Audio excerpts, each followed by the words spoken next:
Hi,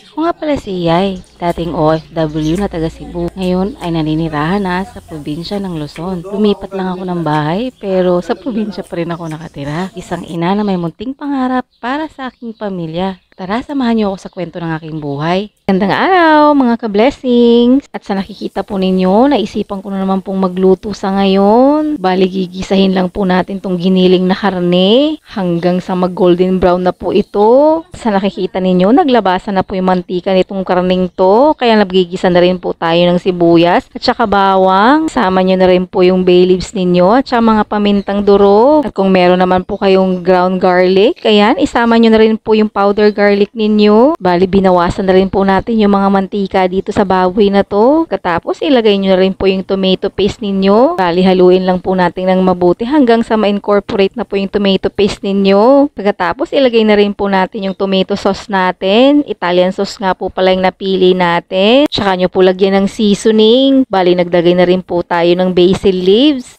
Samahan nyo na rin po ng leeks para mas mabango talaga. Paghalu-haluin lang po natin to ng maigi. Katapos maglagay na rin po kaya ng ketchup pang patamis po. At timplahan nyo na rin po ayon sa panglasa ninyo. Pakukuluin lang po natin to saglit hanggang sa lumapot na po yung sauce natin. After po nating lutuin yung sauce, tara naman po at lutuin natin yung lasagna sheets po natin. Bali, i-drain lang po natin to at saka natin i-set aside. After nga po natin mapalamig, ito mag-a-assemble na po tayo ng lasagna natin. Bali, ulit-ulitin lang po natin. Sheets po muna. Pagkatapos, sauce naman po. Bali, hindi na rin po pala ako gumawa ng white sauce para sa lasanyang to. Gagamit lang po tayo ng 2 choices ng cheese. Bali, yung una nating nilagay sa toppings, yung shredded cheese. Pagkatapos, may mga sliced cheese din po tayo. Paborito po kasi ni Bulinggit yung mga cheese. Kaya naisipan ko, cheese na lang po ang ilalagay ko. Pero nasa inyo pa rin po kung anong gusto nyong gawin. Hindi naman nga po halata na maraming cheese nga lang po ang kakailanganin nyo dito.